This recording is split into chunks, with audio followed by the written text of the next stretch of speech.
શ્રી ગુરુદેવ દત્ત. કૃષ્ણમ વંદે જગતગુરુ. ઘણા સખાઓ મિત્રો મળવા આવે, વોટ્સઅપમાં મેસેજ કરે, સર ફલાણા મહારાજે બિટ્ટુ ડોસ કહ્યો છે, ફલાણા મહારાજે ચાંડાલ યોગ કહ્યો છે, ફલાણા મહારાજે ગ્રહણ ડોસ કહ્યો છે, કોઈએ કાલસપ કહ્યો છે, ફલાણું ઢીકણું. દોષ ક્યાંથી આવ્યો? આપણે જ્યારે કોઈ કર્મ કર્યું ત્યારે દોષ આવ્યા ને, એમને તો દોષ આવે નહીં ભાઈ. હવે પિતૃદોષની વાત કરીએ આપણે. પિતૃ એટલે કે તમારા માતા પિતા, દાદા દાદી. તમે જ્યારે હયાત હો અને તમારા મા બાપ જીવતા હોય તો ઘણા અંદા આપણે જોઈએ છે કે રોજ મા બાપને ગાળ દેતા હોય, મા બાપ એના બાળકોને ગાળ દેતા હોય, મા બાપનું ઘડી ઘડી અપમાન કરતા હોય, રહેવાનું ખાવાનું એ બધા ફરવા ફરવામાં વંચન કરતા હોય, એટલે કેમ તારું મારું કરતા હોય,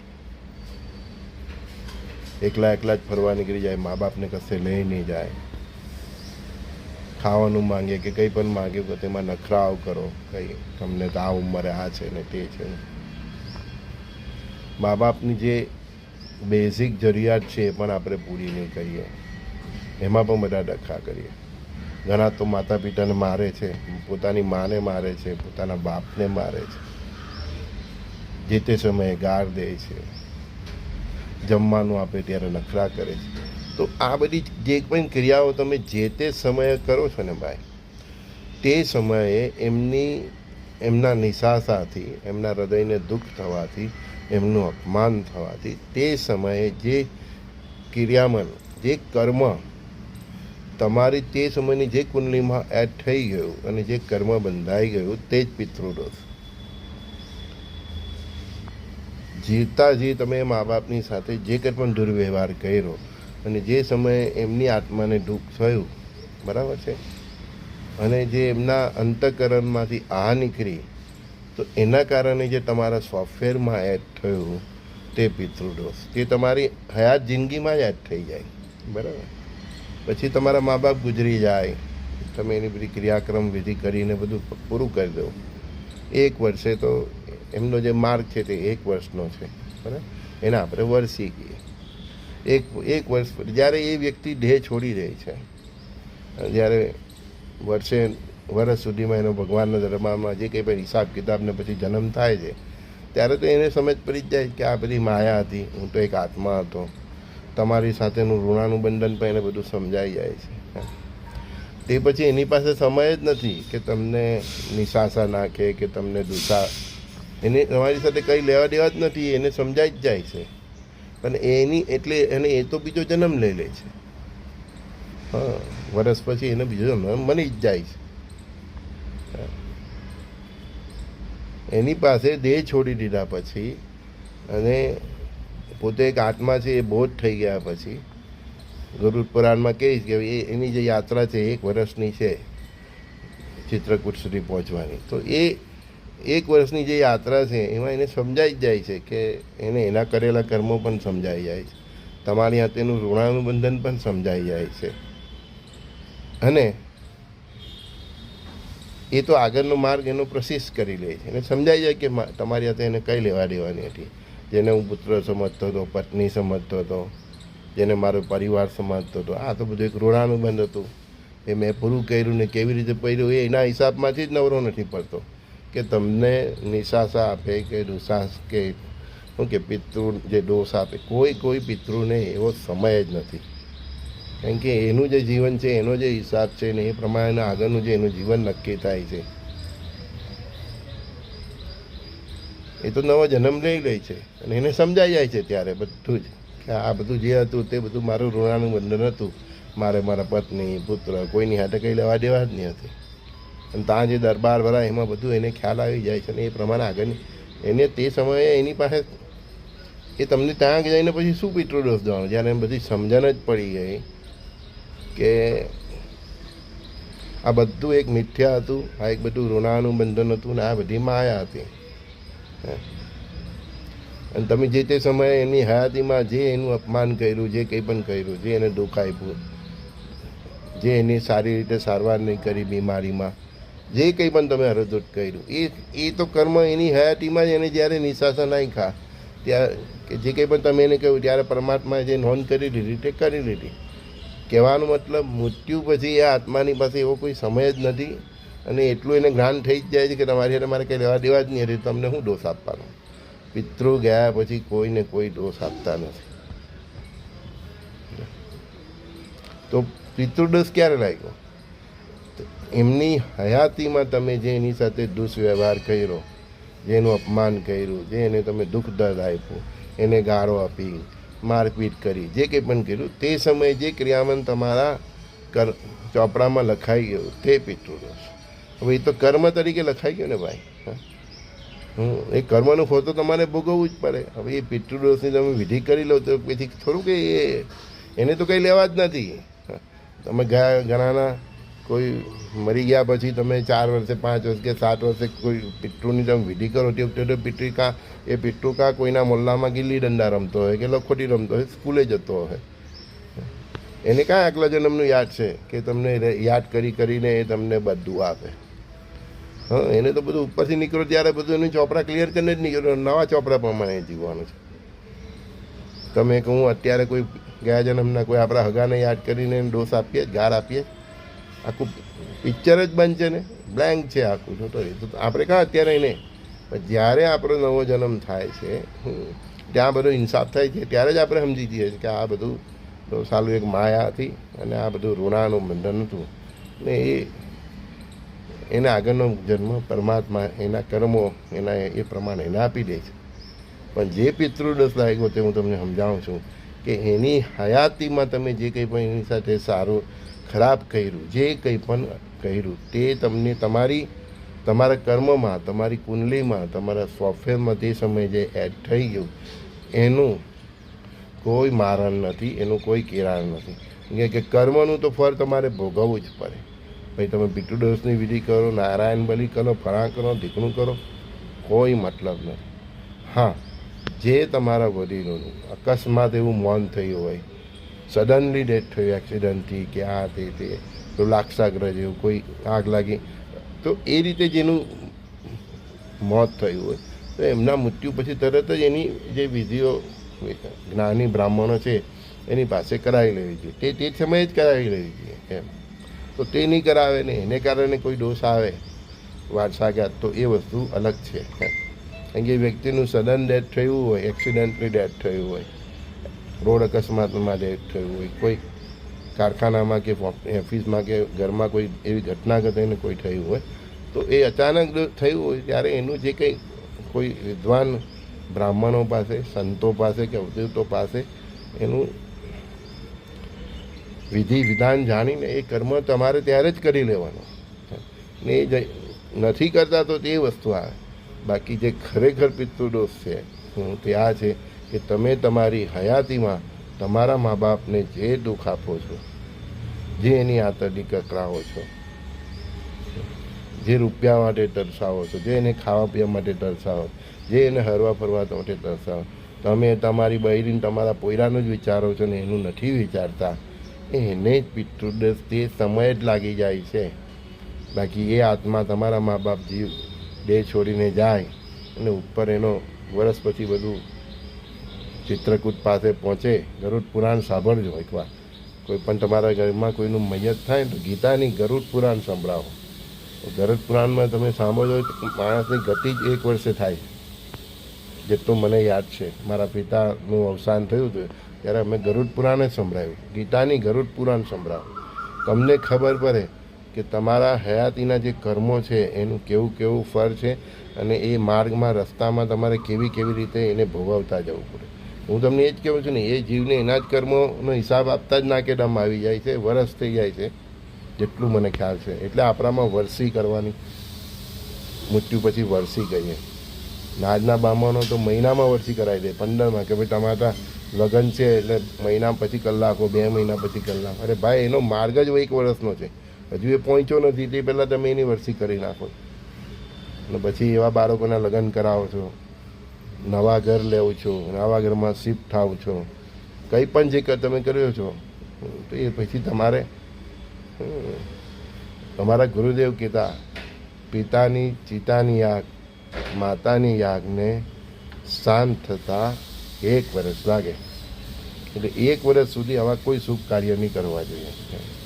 તો બાપ મરી ગયો, ભોયરાને લગ્ન લીધા છે, તો મહારાજ પાસે જઈને 1 વર્ષથી 6 મહિનામાં નહીં, મહિનામાં 2 મહિનામાં સગવડ્યું કલાક. અરે ભાઈ પહેલાં ત્યાં પહોંચવા તો દે. ગરુડ પુરાણ સાંભળો ભાઈ કે વર્ષી ક્યારે થાય. 1 વર્ષે તો તે જીવનો ચિત્રકૂટ સુધી પહોંચતા થઈ જાય, એનો હિસાબ કરતા થઈ જાય. સાંભળજો, મેં તો 1-2 વાર સાંભળ્યું છે અમારા ઘરમાં વડીલનું, એટલે તેના આધારે તમને કહું છું. અને પિતૃદોષમાંથી મુક્ત થવું હોય ને, પિતૃદોષથી બચવું હોય ને, તો હયાત મા બાપ છે ત્યારે જ સાચું. કારણ કે તે વખતે તમે એની હારે જે કંઈ પણ વ્યવહાર કરો છો ખરાબ, એ દરેક વ્યવહાર પિતૃદોષ તરીકે તમારા સોફ્ટવેરમાં એડ થાય છે ને એનું કોઈ વિધિ વિધાન નથી. કારણ કે કર્મ છે. એક પુત્ર તરીકે, એક પુત્રી તરીકે, એક વહુ તરીકે તમે તમારા મા બાપ સાથે જે કંઈ પણ કર્યું છે એ કર્મ છે, ને એ કર્મનો દંડ તમારે ભોગવવો જ પડે. એનું કોઈ નિવારણ નથી. પછી નારાયણ બની કરાવો, ભણાણા બની કરાવો, ઢીકણા બની 3 પિંડના કરાવો. આજકાલ તો ખબર નહીં કેટલા નીકળ્યા છે. કોઈનાથી કંઈ થતું નથી ભાઈ. હા, એક્સિડન્ટલી કોઈનું ડેથ થયું હોય તમારા પરિવારમાં, તો એનું શાસ્ત્રોક્ત પંડિત પાસે, કોઈ વિદ્વાન પાસે, કોઈ જ્ઞાની પાસે, કોઈ સારા સંત પાસે, અવધૂત પાસે, એવા કોઈ મળે તો એની પાસે એનું નિરાકરણનું પૂછવું જોઈએ. ઘણા લોકો આવે ને અમારી પાસે, સર મારી તો કુંડલી આટલી સારી છે, તો પણ હું આ બધું કેમ ભોગવું છું? મારો ગુરુ આટલો ફાઇન છે, મારો શુક્ર આટલો ફાઇન છે. તે મેં તમને કહ્યું તેમ હમણાં કે પિતૃઓ સાથે કે જે કંઈ પણ આપણે જે કંઈ પણ વ્યવહાર કર્યા હોય આપણા વડીલો સાથે, આપણા ભાઈઓ સાથે, આપણા દીકરા દીકરીઓ સાથે, જે કંઈ પણ કર્યું હોય એ સૂક્ષ્મ લેવલે તમારા કર્મોમાં એડ થઈ ગયેલું હોય. ગુરુ સારો છે એટલે સારો જ પર આપે એવું નહીં. ગુરુ સારો હોય તો તમારા કર્મોનો હિસાબ પણ કરે. કારણ કે એને ખબર છે કે આના કર્મોનું જેટલો જલ્દી હિસાબ કરા તો આ મારા દીકરાનું આગળનું સારું થાય. એટલે સારો ગુરુ હંમેશા તમારો હિસાબ જ કરે. કયા ગ્રહને શું કામ કરવાનું તે એ પરમાત્મા અને નિયતિ નક્કી કરે છે. અહીંયા શુક્ર છે ભણેલો, આ શુક્ર છે એટલે મારું તો બહુ સારો છે, મારો ગુરુ બહુ સારો છે, મારો ચંદ્ર બહુ સારો છે, મારો મંગળ બહુ સારો છે. અરે બુધ, અરે ભાઈ એ સારો છે, એની ના નથી, પણ એને નિયતિએ શું કર્મ આપ્યું છે તમને ભોગવવાનું તે એ જ જાણે છે. એક જ વ્યક્તિના હજારો કાર્ય છે. એક પોલીસવાળો એક ગુનેગાર માટે સારો છે, અને જેની હાથે અહિત થયું હોય એના માટે પોલીસવાળો સારો છે. પોલીસવાળો તો એ જ છે. એવી રીતના ગ્રહોનું છે. મારી સામે બે બાટા પાછા, અને પાછું બધું મારી કુંડલીમાં 7મ સ્થાનમાં આ છે ને 4થે આ છે ને 3જે આ છે. મેં કહું ભાઈ તને એટલું બધું નોલેજ જ છે તો મારી પાસે આવ્યો હું કામ? અહીંયા બધા જ્યોતિષોથી થાકીને આવે છે મારી પાસે. પાછા ઘણા પૂછે તમે જ્યોતિષ છો? અરે ભાઈ હું જે હોઉં છું, તું શું કામ આવ્યો? તે મારી પાસે કે નહીં, તારા કામની વાત કર નહીં, તું એના માટે આવ્યો. એટલે સભ્યતા પણ નથી કે શું વાત કરી છે. ને જેની પાસે સલાહ લેવા જાય તેની પાસે પાછું પોતાનું જ્ઞાનનું પ્રદર્શન કરે. મારી કુંડળીમાં અહીંયા આમ છે ને તેમ છે ને બધું જ ખબર છે, તું મારી પાસે આવ્યો હું કામ? તારે ઘેરે જ બેસી રહે ને બીજા 10ને સલાહ આપ. પાછા અમને પૂછે તમે જ્યોતિષ છો, તમે દિવ્યાદસ્તા છો? ભાઈ હું જે હોય તે તું શું કામ આવ્યો મારી પાસે? હે, શ્રદ્ધા હોય તો આવ નહીં. હું જે હું તે તને મારામાં શ્રદ્ધા હોય તો આવ. જેને પણ તને રેફરન્સ આપ્યો એને પૂછીને આવ. મારા વિડીયો સાંભળી તો 10-15 વિડીયો સાંભળ, 25 સાંભળ, પછી તને શ્રદ્ધા જોઈ તો આવ ને. હું કોણ છું તે તારે હું પંચાત છે? હે, મારા ફેમિલીને પંચાત નથી એટલે તને પંચાત છે. હું જે કહું હે, તારી ગરજ હોય, તને કંઈ લાગતું હોય કે આ વ્યક્તિ પાસેથી જવાથી મને સારું માર્ગદર્શન મળશે તો આવ ને. મને જ નથી ખબર ને હું કોણ છું. હું તો ભગવાન બોલાવે તે બોલું છું. હું પરમાત્મા બોલાવે એ જ બોલું છું. કાયમ કહું છું ને કે મારી જે કંઈ પણ આગાહી છે કે જે ભાવિ નતા એ પરમાત્મા બોલાવે બોલે છે. હું તો ખાલી સ્પીકર છું. આટલી સમજ નહીં પડતી તમને? પાછો મને પૂછે હે હવે તમને થશે આનો ઉપાય શું? પિતૃદોષ હોય, છાંદાલ યોગ હોય, ગ્રહણ યોગ હોય, એ જ્યોતિષોને ભલે જે કંઈ પણ શબ્દો આપતા હોય, એ તમારા કર્મોના પર છે અને કર્મો તમારે ભોગવવા જ રહ્યા. એનો એક જ ઉપાય છે ભાઈ, સારા કર્મો કરો. નિત્ય રોજ સવારે ઉઠો એટલે કંઈ ને કંઈ પુણ્યનું કામ કરો. બીજું, પૂજા વિધિ કરવી જ હોય ને તો સાત્વિક પૂજાઓ કરાવો.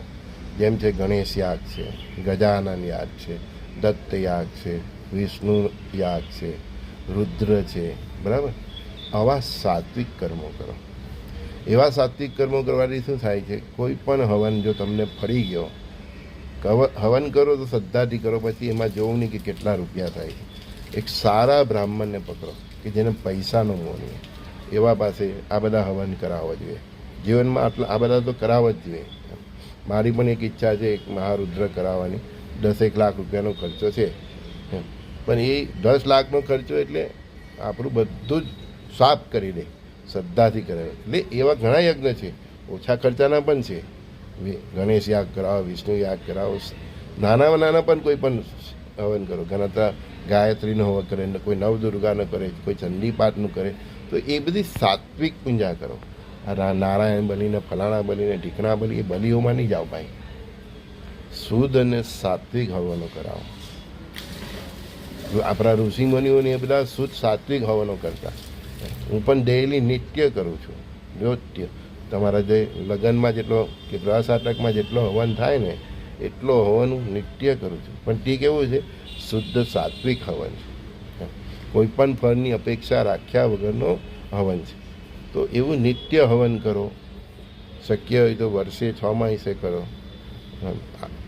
નવરાત્રિ છે ત્યારે હવન કરો. શ્રાવણ મહિના છે તો મહાદેવને લગતું કંઈ કરો.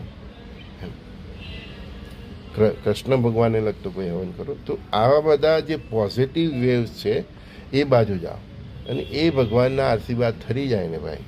કોઈ પણ હવન, કોઈ પણ ઈષ્ટદેવ, આ બધા જે કીધા એ સારી રીતે કરો છો ને બ્રાહ્મણ પણ સારા છે. તો એના જે આશીર્વાદ છે, એનું જે પુણ્ય છે, એના કારણે આ બધા બલ જે છે ને, પિતૃદોષ, ગ્રહણ દોષ, ચાંડાલ યોગ, ફલાણું ઢીકણું, એ બધા કાં શાંત થઈ જાય ને તમને ખબર પણ નહીં પડે.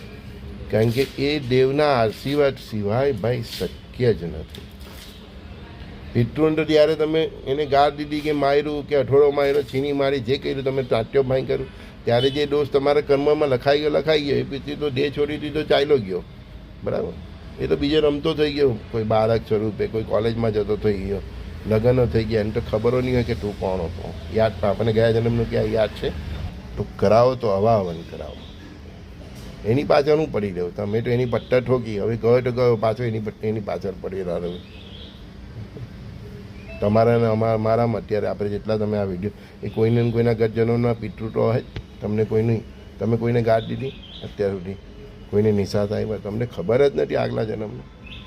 તમને જે તે સમયે એનું કંઈ કષ્ટ આપ્યું ને, એ કષ્ટ એના સોફ્ટવેરમાં, એની કુંડલીમાં એડ થઈ ગયું, એના કર્મોમાં એડ થઈ ગયું. તે કર્મ પ્રમાણે તો એને તે જન્મમાં અને બીજા જન્મમાં પણ બાકી રહે તો ભોગવવું જ પડે. એને પિતૃઓના વિધિ કરાવવાથી કંઈ નહીં થાય.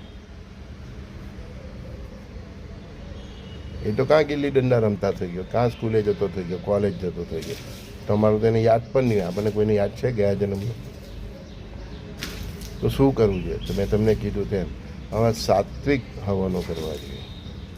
નવચંદીનો પાઠ કરે, જે કંઈ પણ આપણી સંસ્કૃતિમાં વારી રહ્યું છે, નોરતા આવે છે, તો એમાં જે હવન હોય તે કરવો જોઈએ. સાત્વિક કરવો જોઈએ.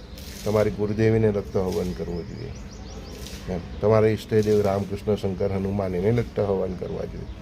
સાત્વિક દિશા પકડવી જોઈએ. અને એ ઈષ્ટદેવના આશીર્વાદથી તમારા બધા દોષ નિર્મૂળ થઈ જાય છે. એની હું ગેરંટી આપું છું. કારણ કે અમે એ પરંપરામાં જીવ્યા છીએ. નેગેટિવ સાઈડ નહીં જાઓ. નારાયણ બનીને, ફલાણા બનીને, ઢીકણા બનીને, એ બધી આવા કર્મો કરો. અને એમના એ રામ ભગવાન જ્યારે તો ભગવાન જ્યારે આશીર્વાદ આપે છે ને ત્યારે એને ખબર જ છે કે તમારા કયા કયા દોષ છે અને એ જ દૂર કરી શકે છે. તો આ દિશામાં જાઓ, મેં તમને કીધું છે, બધું સારું થઈ જશે. આ ભાવ પણ સુધરી જશે ને આવતો ભાવ પણ સુધરી જશે. અને આને પણ પ્રશ્ન હોય કે પૈસા હોય છે ભાઈ, જ્યારે આવે ત્યારે કરજે, એકત્રિત કરીને કરજે, થોડી થોડી બચત કરીને કરજે. અને વર્તમાનનું જે જીવન હોય એમાં પણ સુધારો લાવી દો. શુદ્ધ સાત્વિક જીવન ચરિત્ર, જે મારા રોજના બેઝિક ફંડા હું સનાતન ધર્મને કહું એ કરો. અઠવાડિયામાં એકવાર મહાદેવના મંદિરે જાઓ, અઠવાડિયામાં એકવાર ગુરુ દત્તાત્રેયના મંદિરે જાઓ, 2-4 મહિને 6 મહિને શક્ય હોય તો તમારે ગુરુદેવીને જાઓ એમ. અને જ્યારે સમય હોય અને શક્તિ હોય, સામર્થ્ય હોય, ત્યાં તમારે કુળદેવીનો હવન કરો, વિષ્ણુનો કરો, મહાદેવને લગતું કંઈ કરો, ગણેશને લગતું, એટલે એ બધું કરો. એમાંથી કોઈ પણ દેવના આશીર્વાદ પડી ગયા તમને ભાઈ, તો આ બધા એને ખબર છે એ આશીર્વાદ આપે ત્યારે કે એણે તમને શું આપવાનું છે અને તમે ક્યાં અટકો છો એ બધું એ જ જાણે છે. તો એ દિશામાં જાઓ. અમે અમારા ગુરુની આગળ માથું નમાવી દીધું. અમારા ગુરુને જ ખબર હતી કે એને મને શું આપવાનું છે. તમારી પાસે એવા ગુરુ નહીં હોય તો મેં તમને કીધું કે હવે માર્ગે જાઓ. એ માર્ગે જવાથી એ હવનોના પુણ્યથી, એ જે તે હવનના ઈષ્ટદેવના આશીર્વાદથી તમારી કુંડલીના ગત જન્મના આ જન્મના બધા જ દોષ દૂર કરી દેવાની સામર્થ્ય એમનામાં છે. એ નવદુર્ગા, તમારી કુળદેવી, રામકૃષ્ણ શંકર હનુમાન, શ્રી ગુરુદેવ દત્તાત્રેય ભગવાન, બરાબર. ઉપાય આપી દીધો ભાઈ. ખોટા પેલા પિટ્ટુઓની પાછળ નહીં દોડો. જે તે સમયે જે કર્યું તમારા સોફ્ટવેરમાં એ જ થઈ ગયું. એ તો બિચારા દેહ છોડી દીધા, એના કર્મોના હિસાબે, એના હિસાબે એને બીજે જન્મ લઈ લીધો. કોઈના મા બાપની ત્યાં કાં રમતો હોય, કાં સ્કૂલે જતો હોય, કાં ક્યાં શેરીમાં ગિલ્લી દંડા રમતો હોય, હે, ક્યાંક કોઈનો પતિ હોય, કોઈની પત્ની હોય, કોઈનો પુત્ર હોય. એની પાછળ નહીં પડો ભાઈ. પડવું છે તો આ દેવોની પાછળ પડો. એને જ ખબર છે કે તમારી અંદર કયા કયા દોષ છે તમારા કર્મોના આધારે. એને દૂર કરવાની શક્તિ એનામાં જ છે. કોઈ સમર્થ ગુરુમાં છે. ગુરુ પણ તમને મારી જેમ આવો આધ્યાત્મિક માર્ગ જ બતાવશે. પણ હવનનું જે ફળ છે તે અમોઘ છે. આપણા ઋષિમુનિઓ એટલે હવન કરતા હતા, આપણા રાજાઓ એટલે હવન કરતા હતા. આશા રાખું છું કે મારા સખાઓ, મિત્રો, ભાઈઓ, બહેનો, મારી દીકરીઓનું માઇન્ડ થોડું ક્લિયર થઈ ગયું હશે. બરાબર. આપણે નેગેટિવ સાઈડ જવાની જરૂર નથી, પિતૃઓની પાછળ પડવાની જરૂર નથી. આપણે આપણા ઈષ્ટદેવને પકડો, એમનું જ ભજન કીર્તન કરો, એમનો જ હવન કરાવો, કર્મકાંડ કરાવો, ને એમની કૃપાથી બધા જ દોષ નિર્મૂળ થઈ જશે એવો મને વિશ્વાસ છે, મને અનુભવ છે. એના આધારે હું તમને કહું છું. શ્રી ગુરુદેવ દત્ત. સંજય બોડીવાલાના સર્વે સખાઓ મિત્રોને પ્રણામ. કોઈને કંઈ પણ તકલીફ હોય તો મારો વોટ્સઅપ નંબર છે 7405323000, 7405323000. ત્યાં વોઇસ મેસેજ કરવો કે મેસેજ કરવો, બરાબર. શ્રી ગુરુદેવ દત્ત.